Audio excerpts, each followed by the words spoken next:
Happy Saturday, everyone. Hopefully, you're having a good day. Um, I wanted to make this video, but before I begin, I wanted to ask if you haven't yet, please subscribe to my channel. I'm trying to get to 100 subscribers before or by the end of the month, by the end of December. It would be a small victory for me, but I would greatly appreciate it. I'm trying to grow my channel, and I want to bring you more baseball news, whether it doesn't matter what team it is, whether it be the Yankees or whoever. My channel, I want to make sure it's catered to all baseball fans, no matter what team you support. So again, I ask, if you haven't yet, please subscribe to my channel. Please like my videos, comment, drop your thoughts, drop your opinions. I always welcome them. All right. So this week has been a lot of chatter about Yoshinobu Yamamoto. That's been the big name that's been talked about this week. Where is he signing? Who are the favorites? Who are the co-favorites? Different reports coming out, right? On one side, you have the Yankees being the favorites. On the other side, you have the Dodgers being the favorites. And, apparently the Mets are also the favorites too, that it could come down to a battle of New York, but we really don't know yet. So there's other people that are saying that the Yankees and the Dodgers are co-favorites, right? Which is legitimate, a legitimate claim to make, definitely. I don't think that's, spreading lies. I think there's truth in that. We can assume that, I'm sure Shohei Ohtani is trying to persuade Yoshinobu Yamamoto to sign with the Dodgers. He's trying to do he might be trying to do everything he can, but at the end of the day, Yoshinobu Yamamoto is going to make his decision. And I got something about that at the end of my video, so just keep watching. All right. So, what if the Yankees can't sign Yoshinobu Yamamoto? Is it really a failed off season, like some people are saying? Not really. Not really. I mean, the Yankees have so far had a successful off season. They traded for Juan Soto. They traded for Alex Verdugo. They made some improvements with the offense. So there was immediate improvement with the offense. And then they also, signed some pitch or traded for some pitchers as well. And, that are going to help us out, hopefully help the Yankees out in the bullpen. So the Yankees are making moves. I mean, besides the Soto Verdugo move, they're also making some smaller moves. So they're constantly working. All right. But as far as Yamamoto goes, I asked the question, do I think if the Yankees don't sign Yoshinobu Yamamoto, it's a failed offseason? Absolutely not. All right. Do they have a plan B in place? Well, according to some reports, they do. They do have some a plan in place. Okay, there's a few pitchers that they could, trade for, or that there's one that they could potentially sign. So there's a few names that are out there that are being floated around, right? So the first name that's being floated around right now is Shotei Imanaga, who is a lefty pitcher from Japan. And, he may not be Yamamoto. I know there's some concern about him and his fastball that the pitchers can hit, but he's not a bad pitcher. All right. So I actually have some stats on him as far as his pitching and his overall ERA. Okay. So his four-seam fastball tops out at 92 miles per hour. His sweeper tops out at 82 miles per hour. His splitter is between 83 to 84 miles per hour. His cutter is 88 miles per hour. His curveball is 72 miles per hour, and his sinker is at 91 miles per hour. Okay. So he has good pitches. His numbers are not bad. He may not be Yamamoto, but he can still get batters out. He could be that pitcher that's going to eat up innings, like can absolutely eat up innings. He could be that dominant pitcher, you know. And when you have a pitching coach like Matt Blake, who does an incredible job with the pitchers, whether it be the starters or the bullpen guys, he knows how to work with them. And the fact that Imanaga has a sinker, that he has a sinker in his repertoire, is great. That's right up Matt Blake's alley. Okay, so he would be a good fallback option if the Yankees can't get Yamamoto. And yes, he is 30 years old, but they don't have to necessarily sign him to a long-term deal, right? Maybe, between 5 and 7 years would be my guess, and he wouldn't be as expensive. So there's that part, right? So he could be an option, right? And his overall ERA is at 3.18. When you look at his overall ERA, it's at 3.18, which is, it's not too bad. So I think he would be a good option for the Yankees to pick up if they cannot sign Yamamoto. So Shota Imanaga would be one choice. He would be an option that the Yankees can look into, and there's reports that the Yankees may be interested in him. So that's one option. All right. Another option would be Corbin Burnes, who is a pitcher for the Milwaukee Brewers.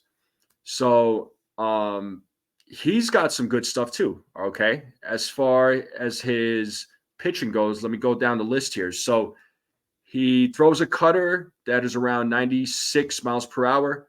His fastball is around close to 96, but it's 95.8 if we want to be exact. So 95.8 miles per hour on his fastball. His changeup is at 89 miles per hour. Slider is at 86 miles per hour. His curveball is at 80 miles per hour. Okay. There is that option, right? There is Corbin Burnes. He's not a bad pitcher either. If the Yankees were to trade for him, he would be under control for 1 year. Then he would be a free agent. And I'm not taking anything away from Corbin Burnes. I just don't know if the Yankees would want to re-sign him, assuming that they trade for him. I don't know if they would re-sign him once he becomes a free agent. And the Yankees are going to have to give up a little bit to get him. So it's a matter of, are the Yankees willing to give up some of their players for a Corbin Burnes? We don't know, but that's another option. The Yankees are apparently could be looking into him, is what I heard. So that's another option that the Yankees have is Corbin Burnes. His overall ERA is 3.26. So not bad. And, when you have a pitcher like Matt Blake can most definitely work with him too. And, maybe get that ERA number down a little bit more too. But it's not bad. But, that's another – Corbin Burnes is another player or another pitcher that the Yankees can look into. So that's another one. All right. That's another pitcher the Yankees can look into. So, again, the Yankees do have options. There is a plan B. They are looking at a plan B. So, we'll keep it going here. All right. And then last but not least, and this is a name that's been floating around since the offseason, is Dylan Cease. Okay. Dylan Cease is, great pitcher. He's a good pitcher too. His ERA is a little bit higher than the other two guys. So his overall ERA is at 3.83. It's a little high, but that can definitely be brought down. There's no doubt about that. And again, looking at my notes here, so apparently he's got the most valuable slider. I thought I wrote the number down for how fast that slider is, but it doesn't look like I did, and I apologize. His four-seam fastball is consistently at 97 miles per hour. He's got a 81 mile per hour curveball, and he comes with 2 years of control, right? And he'll be a free agent after 2 years. So he does come with a little bit more of control. But again, are the Yankees willing to trade with the White Sox to get Dylan Cease? We don't know. Again, we really don't know. So there are a few options that the Yankees can look into. If they can't sign Yamamoto. And other names that I will mention too is, Jordan Montgomery, who played for the Yankees but was traded um, in 2022 during the trade deadline. He was traded to St. Louis for Harrison Bader. Of course, and then another name that's mentioned by Yankees fans is Blake Snell. He's also a free agent as well. But me personally, I don't particularly see Blake Snell being signed by the Yankees. And then another name that came up yesterday was Framber Valdez from the Houston Astros. Not that the Astros said anything yet, but there was some news circulating that he might, that the Astros might consider trading him. And he's not a bad pitcher either. These three guys that I just named, Blake Snell, Jordan Montgomery, and Framber Valdez, they're not necessarily bad options. So, again, we will see what happens. And hopefully, my hope is that the Yankees do sign Yamamoto. That's my hope. But he is still meeting with teams.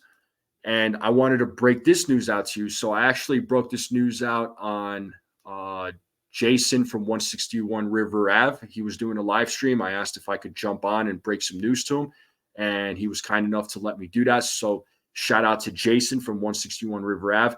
He's almost at 20,000 subscribers. So if you haven't yet subscribed to his channel, check him out. He does some good stuff over there. And he may have broken it by now. And if he has, for sure, let's congratulate him. Okay. And then, so that big news that I wanted to tell you, when I was on the live stream with Jason, news broke out from Boston.com, and it was also reported by Mark Feinstein. So, he's a trustworthy reporter.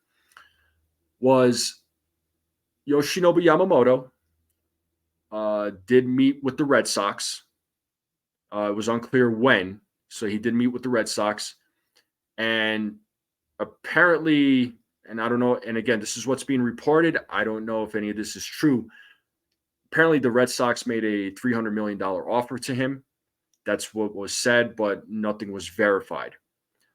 Also, Yamamoto is supposed to be winding down to what teams that he's considering, and he should be making a decision in the next few days. That's the big news that I wanted to break to you, that I said that I would break to you at the end of this video. All right.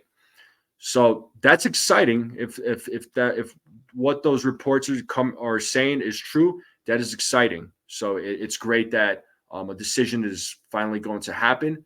Hopefully, those reports are true. I was predicting that he would make a decision by this upcoming Wednesday. So it's right before Christmas, and I didn't think it was going to wait till January 4th. So this is great news, and it'll be exciting to hear what team he signs with. Of course, I want him to sign with the Yankees. I'm confident that he will, but we'll just have to wait and see.